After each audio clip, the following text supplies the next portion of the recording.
Assalamualaikum warahmatullahi wabarakatuh. Selamat malam, salam sejahtera untuk kita semua. Kembali lagi bersama saya Izrak. Pada kesempatan kali ini saya akan membahas bagian terakhir dari laporan pekerjaan kerja praktek saya. Kita masuk kepada pembahasan bab 4, yaitu topik khusus atau topik pembahasan yang akan saya bahas. Pada topik kali ini, saya akan menentukan berapa kedalaman yang dibutuhkan untuk menahan tekanan rata-rata tanah yang terjadi pada dinding diafragma.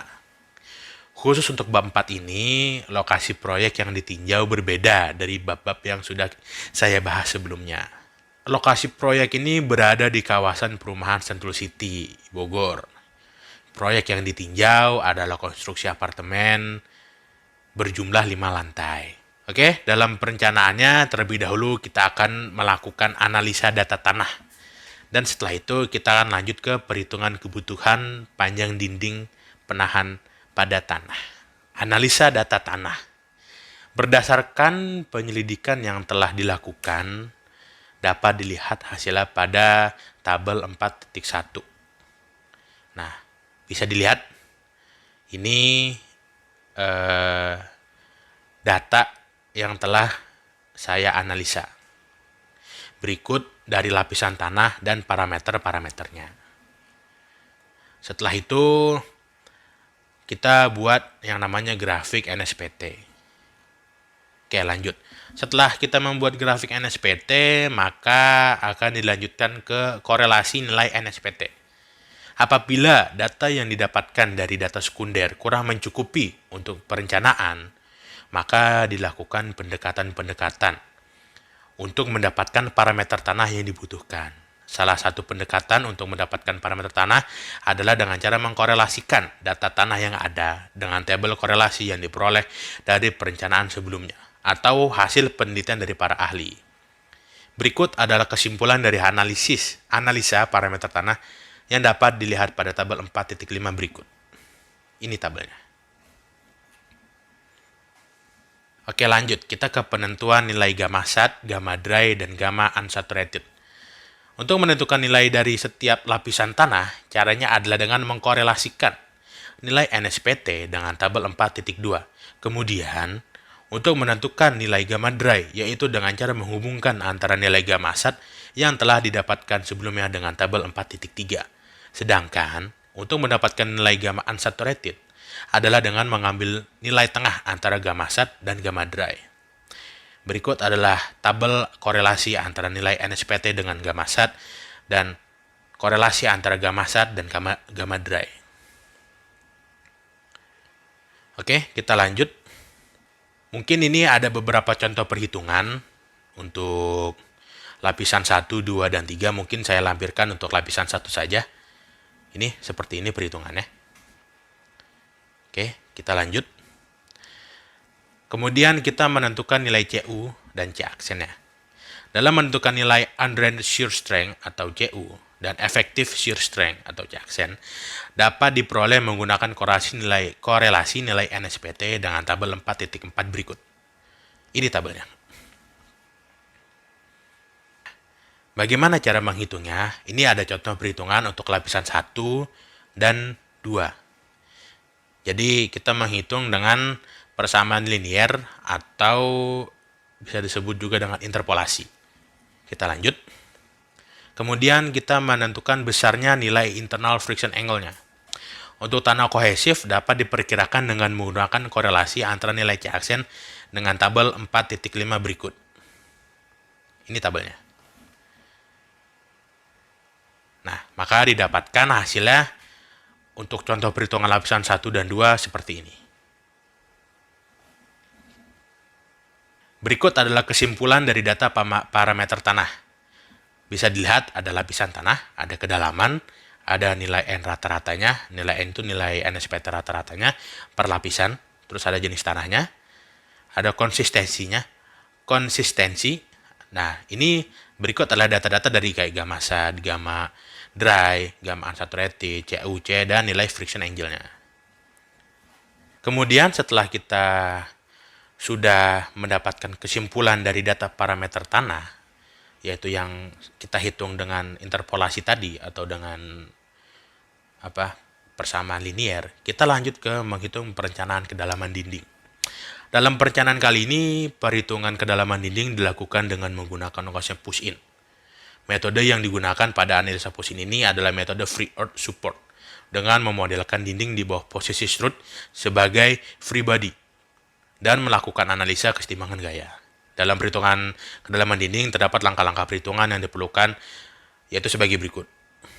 Ini langkah-langkahnya. Ada perhitungan KKP, perhitungan tegangan horizontal, perhitungan gaya horizontal, analisa kesetimbangan gaya, dan panjang total dinding.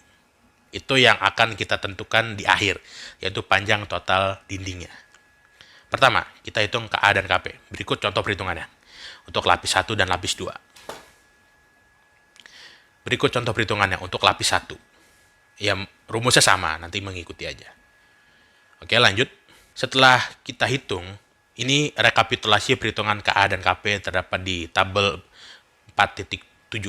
Di lapisan 1, lapisan 2, lapisan 3, lapisan 4, lapisan 5, tertera nilai dari KA dan KP-nya.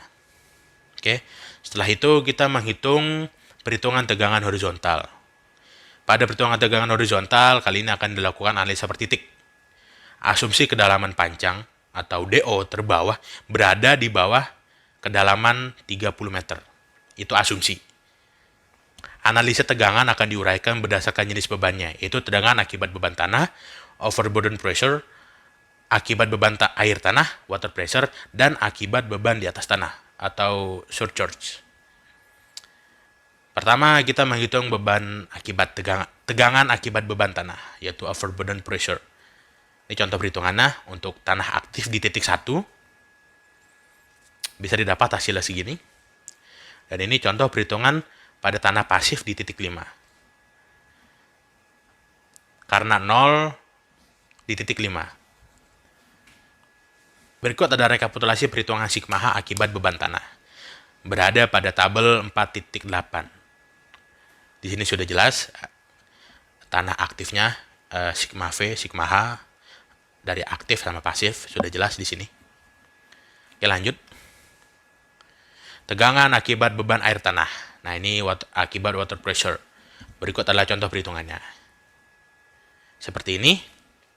Dan ini adalah rekapitulasi perhitungan akibat beban air.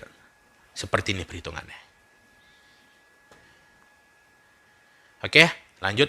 Kita tegangan akibat beban di atas tanah atau surcharge. Nah, pada perjalanan kali ini beban yang terdapat di atas tanah adalah beban apartemen 5 lantai yang diasumsikan Q-nya sebesar 14,715 kN per meter kuadrat. Maka sigma HQ-nya dapat dihitung seperti ini. Nah, selanjutnya dijumlahkan dengan tegangan akibat beban tanah, beban air akibat beban tanah, beban air tanah, dan beban di atas tanah. Itu semuanya dijumlah, maka akan mendapatkan sigma H total pada tanah aktif dan tanah pasif seperti berikut. Ya, ini totalnya. Oke, lanjut. Perhitungan gaya horizontal. Setelah didapatkan tegangan horizontal pada setiap titik, selanjutnya dibuat diagram tegangan untuk mempermudah dalam perhitungan gaya horizontal. Seperti ini gambarnya. Ada P1 sampai dengan P13. Oke, berikut adalah contoh perhitungannya. P1, saya mengambil contoh P1, P2, dan P13. Seperti ini perhitungannya. Setelah dihitung, kita rekapitulasi hasil perhitungannya terdapat pada tabel 4.11. Ini hasilnya.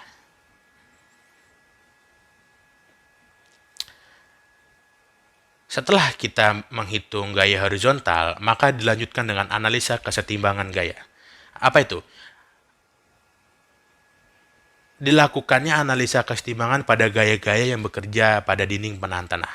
Dalam perencanaan kali ini, gaya-gaya yang diperhitungkan adalah gaya-gaya yang berada di bawah pengaku strut. Maksudnya itu adalah bangunan setelah pondasi. Basement. Nah, seperti pada gambar 4.3, yaitu gaya P6 sampai P13, hal ini disebabkan karena gaya P1 sampai 5 dianggap sudah tertahan oleh strut. sudah tertahan oleh lantai basement, maka tidak perlu diperhitungkan. Berikut adalah contoh perhitungannya untuk analisa kesetimbangan gayanya. Saya ngambil contoh untuk perhitungan di titik 6, titik 7, titik 8, dan titik 13. Nah, berikut ada rekapitulasi hasil perhitungan momen yang sudah dihitung. Berikut adalah hasil dari rekapitulasi yang ada pada tabel 4.12 seperti berikut. Nah, setelah kita mendapatkan hasil seperti tabel 4.12, maka langkah selanjutnya adalah melakukan analisa kesetimbangan gaya untuk mendapatkan persamaan momen dengan rumus 0 sama dengan sigma momen aktif dikurang sigma momen pasif. Seperti ini. Maka akan didapat persamaan 0 sama dengan sekian. Setelah itu, kita akan menentukan kedalaman dinding penahan tanah dari persamaan yang sudah kita hitung dari rekapitulasi hasil perhitungan momen. Caranya adalah dengan menggunakan rumus Goldschik pada Miss Excel. Apa itu? Jadi Goldschik itu dia solver lah istilahnya. Maka didapatkan hasil DO sebesar minus 1,96 meter. Setelah didapatkan nilai DO yang besar minus 1,196 meter, maka dapat dicari kedalaman penetrasi dinding atau D, yaitu dengan menambahkan DO dengan kedalaman dinding di bawah tanah, yaitu sebesar 18 meter. Kenapa 18 meter? Dia kedalaman setelah strut terbawah. Kenapa 18 meter? Karena asumsi dari kedalaman tadi adalah 30 meter. Nah, kemudian setelah itu dikali dengan safety factor yang sebesar 1,2. Maka, untuk mendapatkan nilai penetrasi dinding adalah sebagai berikut. Dapat totalnya 19,28 meter. Setelah itu, agar kita dapat panjang keseluruhan dari kedalaman dinding diafragmanya, maka dijumlahkan antara kedalaman dari dinding galian dan kedalaman penetrasi dinding. Berikut hasilnya. Nah, jadi kesimpulannya adalah berdasarkan analisis yang telah dilakukan, dapat ditarik beberapa kesimpulan untuk menutup laporan kerja praktik ini, yaitu sebagai berikut. Pertama, kondisi tanah yang ada pada lokasi proyek disimpulkan pada tabel 4.1 dan gambar 4.1, yaitu pada lapisan pertama memiliki konsistensi tanah medium, pada lapisan kedua memiliki konsistensi stiff, sedangkan lapisan ketiga sampai kelima memiliki konsistensi hard. Kedua, beban yang bekerja pada dinding penahan tanah adalah beban akibat tanah atau overburden pressure, beban akibat air tanah atau water pressure, dan beban akibat struktur di tanah atas atau surcharge. Ketiga, pengaruh muka air tanah yang tinggi mengakibatkan tekanan horizontal aktif yang besar, sehingga berpengaruh dalam perhitungan panjang dinding dan dapat menyebabkan bertambahnya panjang dinding ke dalam tanah. Itulah mengapa asumsi saya tadi, yang 30 meter ternyata bertambah sedalam 1,95 meter. Keempat, didapat kedalaman penetrasi dinding sedalam 19,28 meter. Jadi panjang total dinding yang sudah ditambah dengan penetrasi dinding yaitu sedalam 31,25 meter.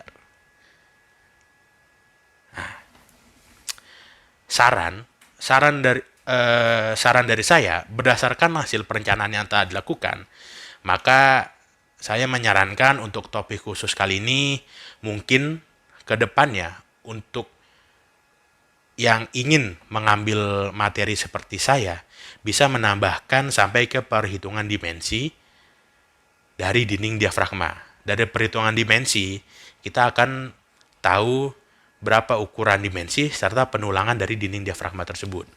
Nanti akan muncul dari preliminary design dan kemudian muncullah berapa beban maksimalnya, dan itu menurut saya sangat cocok untuk ditambahkan apabila dari laporan saya ini ada yang kurang.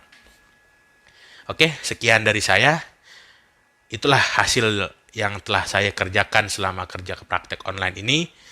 Apabila ada salah-salah kata dari video pertama sampai video ketiga, saya mohon maaf. Yang pasti tidak luput dari kesalahan. Jadi mohon maaf yang sebesar-besarnya. Terima kasih atas perhatiannya. Saya mohon izin untuk pamit. Assalamualaikum warahmatullahi wabarakatuh.